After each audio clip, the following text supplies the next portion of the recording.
Muy bien, para continuar con las ponencias del día de hoy, tengo el gusto de presentarles al doctor Luis Carlos Mayor. Él viene de Colombia y nos va a presentar el tema de qué hemos aprendido de los nuevos fármacos en los últimos 10 años, realizando una comparativa entre los países de Latinoamérica y los medicamentos antiepilépticos. El doctor es neurólogo y epileptólogo, jefe del Departamento de Neurología del Hospital Universitario de la Fundación Santa Fe de Bogotá en la Universidad de los Andes. Un gusto saludarlo, doctor. Bienvenido. Buenos días a todos. Quiero agradecer al doctor Eduardo Barragán por la invitación y a todos los que han colaborado en que este evento se pueda llevar a un buen final. La charla mía es de qué hemos aprendido con los antiepilépticos en los últimos 10 años. Y además algo interesante es que muchos de estos medicamentos contamos con ellos en Latinoamérica y otros que no.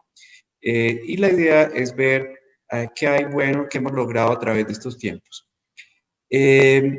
¿Qué tenemos en los últimos 10 años? Tenemos que hay un número importante de antiepilépticos que han aparecido en el mercado y hay otros en investigación.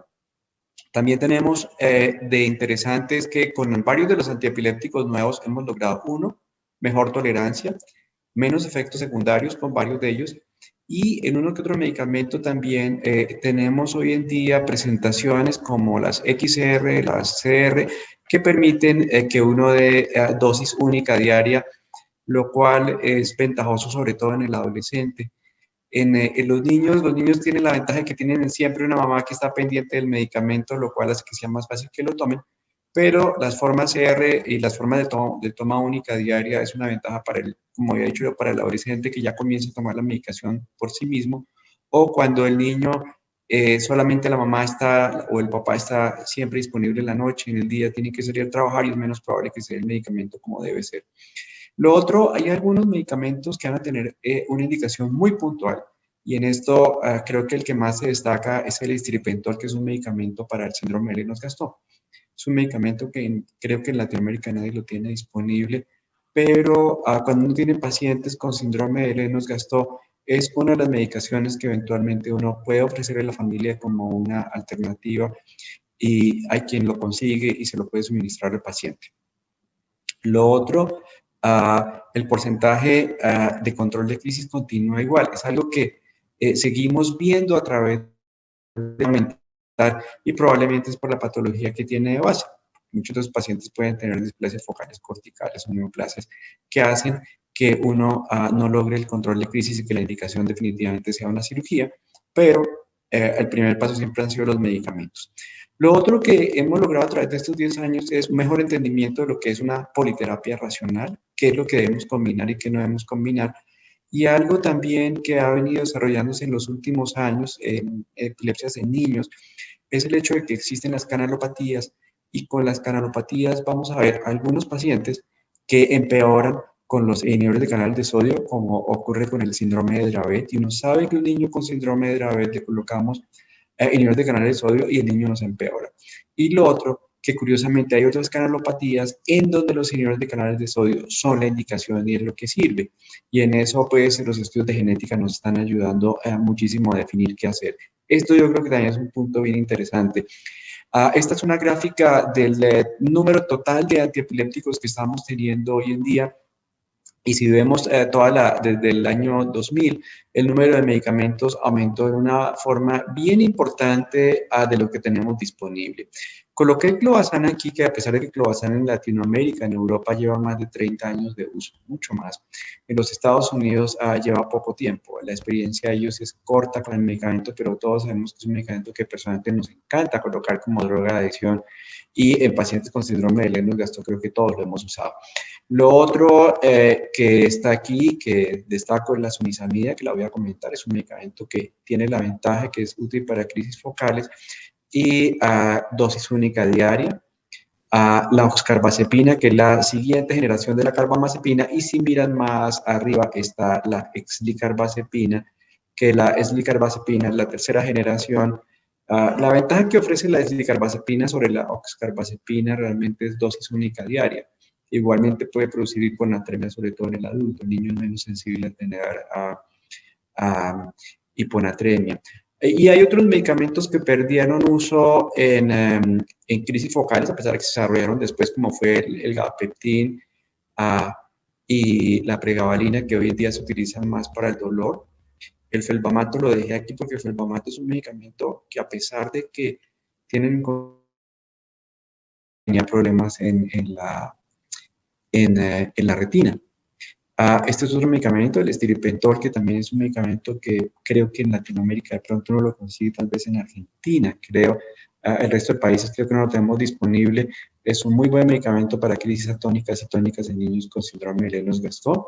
La lacosamida, pues, viene siendo un medicamento que se ha venido posicionando muy bien, ya probado también en niños como inhibidores de canales de sodio, con poca posibilidad de que uno tenga rash, fácil de titular, y hoy en día creo que es un medicamento que ha tomado un buen impulso para crisis focales. Está también la retigabina, que la había comentado anteriormente para síndrome de Lennox-Gastaut, para el síndrome de Dravet-Stirpentol. Y hay dos medicamentos nuevos, el brivaracetam, que está aprobado para crisis focales. Sin embargo, es un medicamento con un mecanismo de acción muy similar al que tiene el levetiracetam sobre la proteína SB2A, y es probable que sea aprobado después para crisis también generalizadas. Y este punto que tenemos que ver. La ventaja que le veo al brivaracetam es fácil de titular, ya está disponible en algunos países. En México creo que lo tienen, nosotros lo tenemos también, Argentina lo tiene, y produce menos efectos en la parte del estado de ánimo. De modo que algunos de los pacientes que yo he pasado a brivaracetam son pacientes que estaban con levetiracetam, que iban bien, pero tuvieron cambios de conducta y estado de ánimo con levetiracetam, los pasé a brivaracetam. El perampanel es otro medicamento que también comienza ya a verse en algunos países en Latinoamérica. Nosotros probablemente lo tengamos a final de este año o comienzos del año entrante, que es un inhibidor no competitivo en los canales AMPA, y pues la indicación por ahora es de crisis nerviosa, y tendremos que ver qué pasa con él. El cannabidiol, pues que su indicación importante es el síndrome de Lennox-Gastaut y el síndrome de Dravet, y el cenobamate, que se presenta como medicamento. No había un medicamento que tuviera buenas propiedades como este hoy en día. Si ven, la terminación es parecida al sulfamato. Esperemos que no tengamos problemas de aplasia medular ni falla hepática, pero es un medicamento que sí requiere una titulación bastante lenta. Ahora, algo importante con respecto a los antiepilépticos sí es qué pasa con los antiepilépticos y qué sigue pasando. Algo que sigue pasando es que el primer medicamento antiepiléptico que se formule, posiblemente con el que el paciente se vaya a quedar y continúa por un buen tiempo. Y esto lo vemos especialmente con los niños. Con los niños es común que un niño le comience un medicamento cualquiera, valproico, carbamazepina, y a pesar de que se cambia el medicamento, a veces se coloca un segundo, un tercer medicamento y nunca se retira el primero, que eventualmente no fue tan útil, pero sigue siendo el que se maneja. Por eso es importante asegurarnos que vamos a utilizar de primeras, qué efectos secundarios tiene, qué probabilidad tengo de control, qué tanto va a influir desde el punto de vista del metabolismo hepático, y qué puede producirnos en el niño y en la niña que comienza a entrar en edad reproductiva, la niña que entra en pubertad. Algo que siempre existe, la expectativa del paciente y la familia con respecto a que el control de crisis sea rápido, que no tengamos efectos secundarios, y uno como médico quiere tener un control rápido y efectivo, y pues la idea es tratar de satisfacerlos a los dos. Y lo otro que en ocasiones olvidamos, y a pesar de que han pasado varios años, tenemos medicamentos nuevos, es que no necesariamente el primer medicamento que coloquemos es el que va a controlar al paciente, y esto es más válido para crisis focales, en donde vemos que solamente logramos un 60% de control de crisis, estamos de buenas un 70%. Esto es lo que esperábamos con el primer medicamento que colocamos, y nuevamente, a pesar de medicamentos nuevos, seguimos en este punto.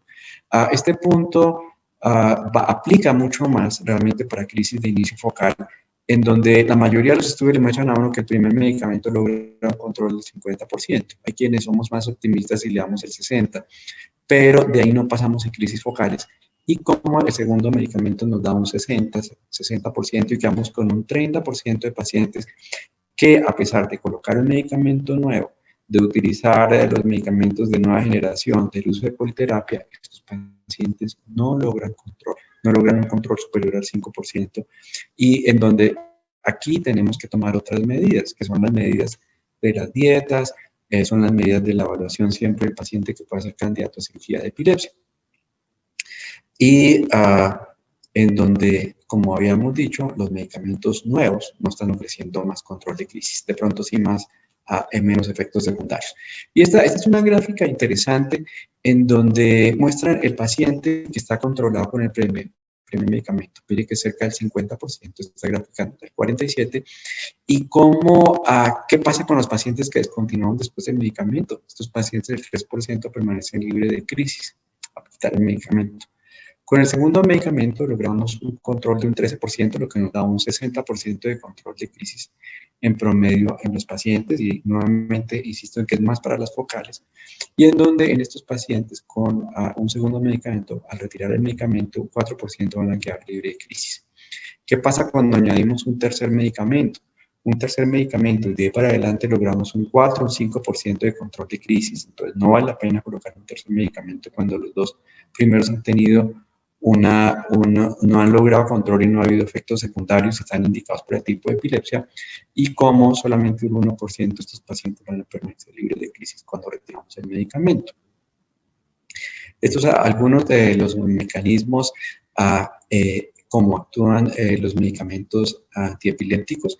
Voy a hacer únicamente apunte a algunos de los medicamentos nuevos. Aquí no está la carbazepina, que actúa sobre canales de sodio. La rufinamida actúa sobre canales de sodio, pero interesante, es un medicamento para síndrome de Lennox-Gastaut para crisis tónicas y atónicas. La lacosamida, estos dos actúan sobre la inactivación lenta de canales de sodio, lo que hace que la duración del efecto del medicamento sea mejor, y posiblemente eso explica por qué algunos pacientes tienen mejor control.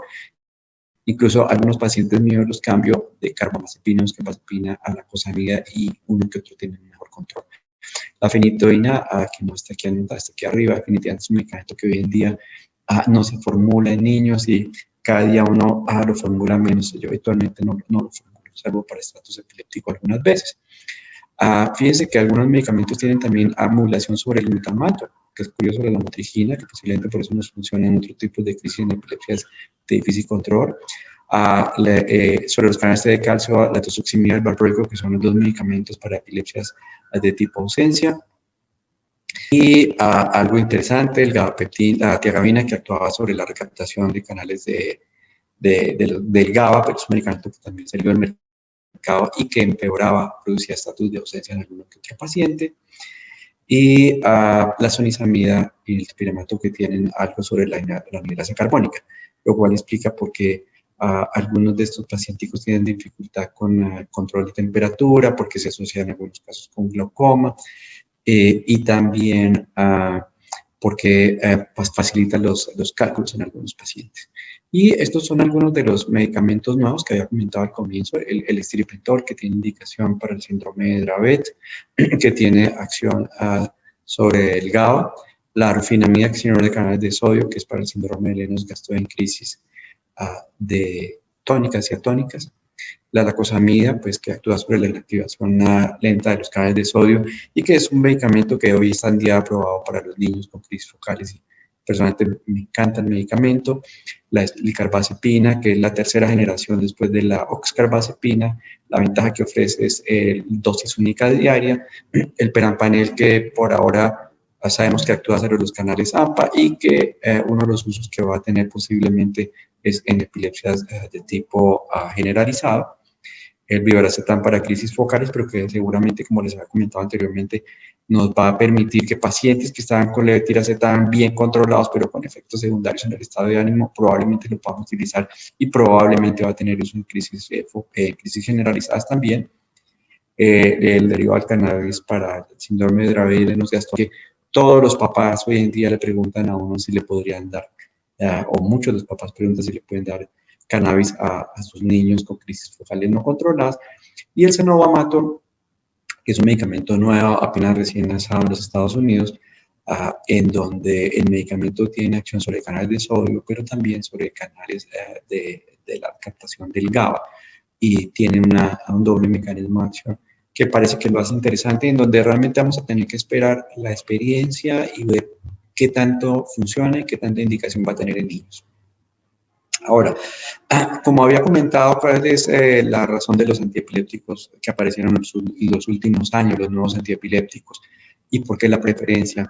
Una de las preferencias de los antiepilépticos nuevos, como puede ser la oscarbazepina y que después vino la lacosamida, la misma licarbazepina, el levetiracetam, es que realmente hay menos interacción de medicamentos. Uno de medicamentos, básicamente la lacosamida, el levetiracetam, son medicamentos que no tienen prácticamente interacción con otros tipos de medicamentos, lo cual permite que un paciente que esté polimedicado, sea un niño con diabetes, un niño con asma, un niño que tome muchos medicamentos, sea medicamentos donde uno no tenga interacción. Lo otro, los efectos secundarios tienden a ser menores, aunque uno sabe que el levetiracetam puede producir cambios en el estado de ánimo, pero es un número bajo de pacientes, lo mismo que la lacosamida también prácticamente no tiene efectos secundarios importantes. Y lo otro, de estos medicamentos, algunos como el levetiracetam tienen por ahora bajo riesgo de teratogenicidad cuando se comparan con otros. Otra cosa también de por qué no utilizar los medicamentos de generaciones antiguas, como era la carbamazepina, la fenitoína, es porque son medicamentos inductores enzimáticos y producen osteoporosis. En los niños se habla de raquitismo con la fenitoína y algo que vemos es hipotiroidismo, sobre todo con carbamazepina y con carbamazepina. No es raro, si ustedes revisan niños que tienen con epilepsia, que tienen con carbamazepina, de pronto uno se encuentra que el niño, además de que tiene epilepsia, uno se encuentra con que este niño ahora tiene hipotiroidismo. Y antes de pensar es que está con un hipotiroidismo, realmente es un hipotiroidismo inducido por el medicamento. Usted retira la carbamazepina, retira la oscarbazepina, le pone el levetiracetam, le pone la lacosamida, incluso la motejina, y ve que ese hipotiroidismo que tenía era un hipotiroidismo que era inducido por el antiepiléptico. Y eso pasa con los de generaciones antiguas. Ahora, con los antiepilépticos de nueva generación, ¿qué encontramos? Uno, que no hay evidencia que estos antiepilépticos de tercera generación sean más efectivos que el valproico para epilepsias generalizadas o epilepsias no clasificadas. Y aquí definitivamente uno sigue viendo que el valproico es el mejor medicamento para ausencias, para crisis tónico-clónicas y para mioclonias, en donde después miramos, uno tiene en consideración obviamente la niña que va a entrar en edad reproductiva y que uno no quiere ovario poliquístico y la adolescente que uno quiere que esperamos que no, pero si llega a embarazar no va a tener problemas de teratogenicidad. Ahora, lo otro que se ha visto en los medicamentos nuevos es que medicamentos como el levetiracetam, la zonisamida, la eslicarbazepina y la lacosamida son iguales de eficaces que la carbamazepina para epilepsias focales y son la tendencia que hoy en día tenemos a utilizar estos medicamentos. Y algo que ya es más claro es que el cannabidiol es un coadyuvante en el síndrome de Dravet y de Lennox-Gastaut. Y tendremos que ver más adelante qué pasa con otro tipo de epilepsia, que es lo que los papás le viven preguntando constantemente. Algo también de tener en cuenta es que muchos de los niños que tenemos con epilepsia de difícil control, Dravet, síndrome de Lennox-Gastaut, algunos con focales, tienen clobazam. Es frecuente que uno lo coloque. Y el clobazam tiene un problema, es que tanto el estribitol como el cannabidiol aumentan los niveles plasmáticos de N-desmetilclobazam, que es un metabolito activo de clobazam, y que explica por qué algunos dicen, mire, probablemente de pronto el control puede estar favorecido por el solo hecho de que el N-desmetilclobazam aumenta, y lo otro también explica por qué algunos niños tienen efectos secundarios como estar más sedados, y es por este metabolito que está aumentado. Lo otro es que de estos medicamentos nuevos, la eslicarbazepina, el perampanel, la rufinamida y el topiramato en dosis elevadas puede reducir la concentración plasmática de anticonceptivos hormonales, y esto tenemos que tenerlo presente en las adolescentes que tenemos en tratamiento. Y el hecho de que la teratogenicidad con antiepilépticos de tercera generación no es bien entendido, pero por ahora el levetiracetam sigue siendo los medicamentos que tenemos preferencia en utilizar en pacientes que se nos quieren embarazar. En crisis generalizadas, pues habíamos anoté anteriormente que el valproico sigue siendo el medicamento número 1. Sin embargo, es un medicamento que hoy en día tratamos de cuando tenemos una niña, sobre todo que se nos acerca a la adolescencia, que no tiene ausencias, en donde estamos pensando el riesgo de ovario poliquístico, el síndrome de ovario poliquístico, los desarreglos en los ciclos menstruales y el hecho de nuestros adolescentes que se nos pueden embarazar y la teratogenicidad. Eso ha hecho que en mujeres en edad reproductiva haya más tendencia a utilizar la motrigina y levetiracetam, pero va a venir el problema de las ausencias que no responden a estos dos medicamentos. Dejé interrogado el perampanel, porque es un medicamento que se está indicando para crisis generalizadas, porque tenemos que saber dónde va a quedar clasificado exactamente y qué va a pasar con niños. El topiramato sí lo utilizamos y yo eventualmente lo utilizo con pacientes que tuvieron intolerancia a efectos secundarios a valproico, la motrigina, levetiracetam y eventual tienen mioclonias o tienen tonicoclónicas y uso topiramato. Y aquí me gusta mucho la sonizamida. La sonizamida nosotros no la tenemos disponible y no sé en Latinoamérica quién la tenga. Tal vez en Argentina se conseguía en algún momento. Pero personalmente me gusta, era un medicamento que posiblemente va a entrar al mercado en Colombia también. Y me gusta para el paciente que no se toma el medicamento. Es un paciente que es un medicamento que tiene una vida media larga. Y bien sabemos que muchos de los pacientes nuestros que están controlados, muchos de los adolescentes, el adulto joven que llega a mi consulta, que me dice, mire, volví a convulsionar después de 2 años, tiene epilepsia mioclónica juvenil. Y uno mira, el paciente tiene mala adherencia al tratamiento.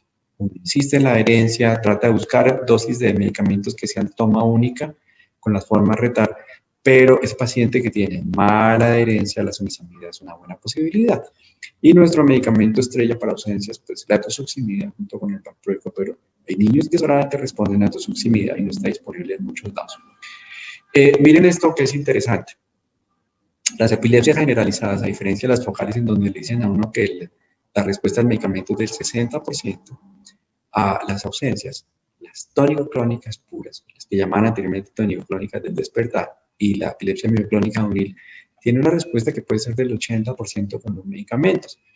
Y esto es un artículo en donde se comenta que la probabilidad de control de crisis en pacientes con epilepsia mioclónica juvenil es del 80% con valproico, lo cual es muy bueno y uno realmente le da satisfacción ver que sigue siendo el medicamento que sirve. Y fíjense que a pesar de nuevos medicamentos en los últimos años, este es un medicamento que tenemos disponible, que el costo no es alto y en donde tenemos una medicación que va a ser útil. Obviamente había hablado de las niñas con epilepsia mioclónica juvenil, en donde debido a los efectos sobre el ovario poliquístico, síndrome ovario poliquístico y teratogenicidad cuando se nos embarazan, pues posiblemente la tendencia hoy en día es a formular levetiracetam y la motrigina, obviamente si no hay ausencia, porque si no vamos a controlar. ¿Qué pasa cuando falla en el control de la epilepsia mioclónica juvenil con monoterapia? Cuando falla la monoterapia, valproico, levetiracetam o la motrigina, yo siempre una de las cosas que digo es, uno, asegúrese que el diagnóstico es correcto, que eventualmente puede estar mal. Y yo tengo niños, pacientes que llegan a mi consulta con el diagnóstico de epilepsia mioclónica juvenil y no es una epilepsia mioclónica juvenil. Entonces ahí es donde uno tiene que asegurarse. Eventualmente pueden ser epilepsias mioclónicas progresivas o un mal diagnóstico. Asegúrese que la adherencia al medicamento es buena. Con niños, como decía yo, los papás, sobre todo la mamá, siempre está pendiente del medicamento. Con los adolescentes, ¿no? Lo otro es si el examen neurológico es normal. Si el examen neurológico no es normal, de pronto explica y el paciente se nos está deteriorando, está teniendo ataxia, problemas en el aprendizaje, probablemente vamos a hacer una epilepsia mioclónica progresiva. Y aquí es donde es importante si el background, el ritmo de fondo del electroencefalograma es normal o no. O si uno lo ve que el background del electro es anormal, los ritmos de fondo, uno tiene seguramente una epilepsia mioclónica progresiva. ¿Qué opciones tiene cuando el paciente no tiene buen control? Uno, la submisibilidad es una buena posibilidad, pero lo que han mostrado la mayoría de los estudios, la de politerapia, valproico y la motrigina, es una herramienta muy buena para crisis focales y crisis generalizadas que nos han controlado. Y personalmente es una combinación que me encanta. La otra posibilidad puede ser levetiracetam y valproico cuando tenemos mioclonias que no se controlan. Y vendría la posibilidad pues, de mirar el perampanel, que es los medicamentos que tenemos hoy en día, la adición de clobazam, la adición de clonazepam, que no la hago, pero hay personas que les gusta, y obviamente la dieta que es modificada cuando son más grandes, o la dieta cetogénica. ¿Qué pasa en ausencias? En ausencias contamos con valproico y etosuximida, y uno tiene niños que con valproico se controlan, otros que no se controlan, uno los pasa a etosuximida, se controla con etosuximida, y también pasa el niño que no responde a etosuximida, pero responde a valproico. Cuando no hay respuesta a estos dos medicamentos, realmente la recomendación es combine valproico y etosuximida, pienso en dieta cetogénica, más cuando es una deficiencia de GLUT1, que es lo único que va a responder es a dieta cetogénica, y eventualmente uno tal vez combinaría una benzodiazepina si no tiene respuesta al medicamento, ya podría ser clobazam, clonazepam. Algunas personas aquí sí prefieren el clonazepam. Lo otro, si son ausencias atípicas, si hay mioclonias, si es el síndrome de Jabot, y hay uno de los artículos en donde se comenta la posibilidad de control de ausencias, sobre todo en el síndrome de Jabot, con el bueno, ¿qué pasa si uno tiene un síndrome de Lennox-Gastaut? Uno con el síndrome de Lennox-Gastaut definitivamente debe pensar en que no espere tener control de crisis. Con síndrome de Lennox-Gastaut, las opciones que tenemos es que el paciente va a ir en politerapia, y usualmente son politerapias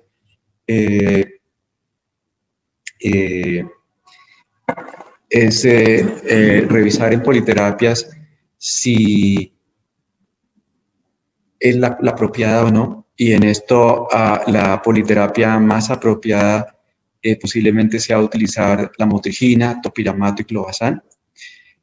Cuando hay esclerosis tuberosa, el vigabatrin es el medicamento que mucha gente prefiere y que colocamos muchos de primera vez, y la combinación de este con topiramato y clobazam.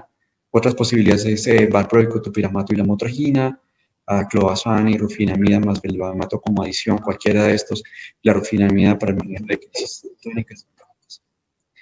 Y el cannabidiol y la dieta cetogénica junto con la calostomía son las opciones. Voy a irme hacia el final. Listo, estos serían los medicamentos para crisis de inicio focal y de reciente aparición hoy en día, que es lo que recomendamos como medicamentos posibles de mejor generación: la carbazepina, la lacosamida, la lamotrigina, el levetiracetam y la zonisamida.